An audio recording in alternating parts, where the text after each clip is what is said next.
Pour la formation professionnelle, c'est comme chaque année, hein, je crois que c'est une bonne mémoire, c'est 24 millions, hein, je crois, pour la formation.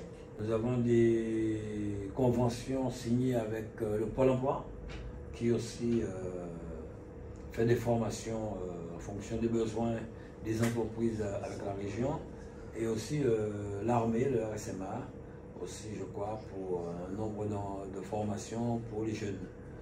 Donc à ce niveau-là, nous avons une réunion avec le préfet la semaine dernière, où nous avons fait un état un peu des formations que nous avons mises en place pour les jeunes Guadeloupéens, et nous avons vraiment un très bon retour de la part de Pôle emploi, de l'État, de Guadeloupe Formation, et aussi des entreprises de formation que nous finançons. Nous avons trouvé un déficit énorme quand nous sommes arrivés en 2015. Ça nous a pris du temps pour pouvoir effectivement épauler ce déficit, ce qui nous a mis en difficulté avec beaucoup d'entreprises. Bon, nous essayons en plus du déficit, il faut le dire, nous avons eu des entreprises qui n'avaient pas été, qu'on n'avait pas basculé. C'était le CRFP à l'époque, et ces entreprises avaient démarché sur le CRFP. Quand on a balancé sur la formation, ces entreprises n'ont pas été transférées. Donc tout ça, il fallait les payer. Donc ça nous a pris du temps. Mais aujourd'hui, il faut le dire que ça va mieux, les choses se sont calmées, la région a fait un effort considérable. Nous avons perdu beaucoup, effectivement, mais des dossiers FSE n'avaient pas été montés pour pouvoir accompagner la formation, chose qui se fait aujourd'hui. Et je crois qu'au moment où je vous parle, nous sommes peut-être à moins d'1 million à pouvoir éponger pour que la formation puisse retrouver sa vitesse de croisière.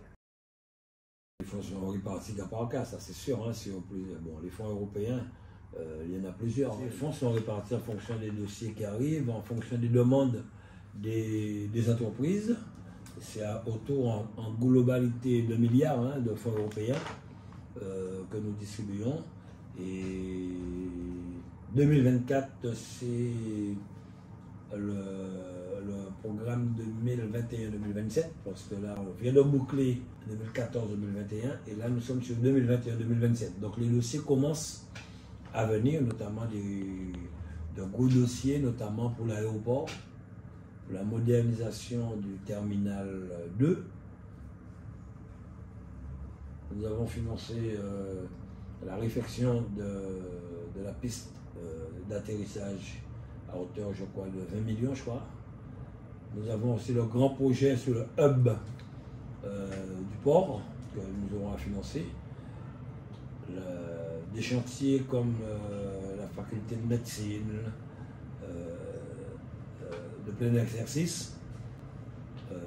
l'ANRU aussi, l'ANRU, le nouveau programme de rénovation urbaine de Cap Excellence, à hauteur, je crois, de 20 millions sur 10 ans.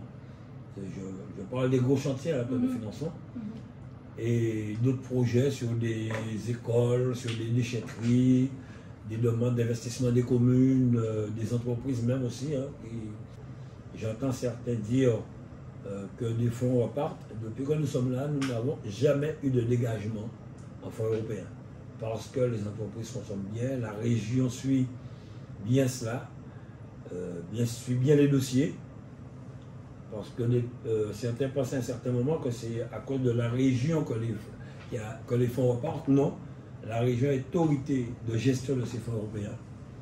Nous finançons en fonction des projets et les entreprises ont un délai pour pouvoir justifier l'utilisation de ces fonds. Et c'est en fonction de cela que nous pouvons effectivement financer et justifier à l'Europe que les fonds ont bien été utilisés. Et aujourd'hui, je dis que nous avons bien utilisé les fonds européens du dernier programme. Nous avons une petite île de 385 000 habitants. Nous ne sommes pas un pays, je le rappelle. Nous sommes régis par les lois françaises et européennes. Nous n'avons pas de chantier naval, nous n'avons pas de constructeur de voitures. Si nous pouvons créer de l'emploi et de la richesse aujourd'hui sur notre territoire, c'est surtout par le tourisme qui alimente la pêche, qui alimente les restaurants, les hôtels, qui permettent aux patrons de pouvoir recruter des jeunes, créer de l'emploi et de la richesse. Donc c'est ce que nous voulons. intensifier ce tourisme.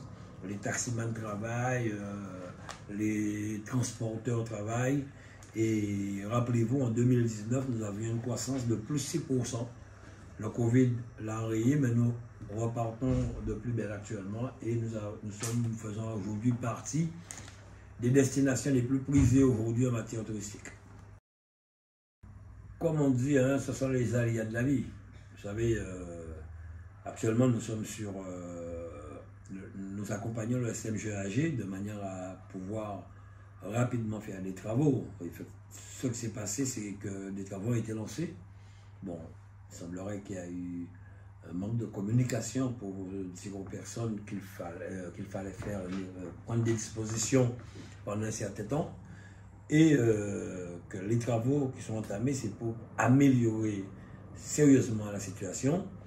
Je sais que ce n'est pas facile pour ces personnes, mais nous nous attelons avec le SMGA parce que la région n'est pas compétente en matière d'eau, mais nous faisons partie du conseil d'administration pour pouvoir soutenir ces structures et mettre les moyens pour pouvoir réparer les réseaux.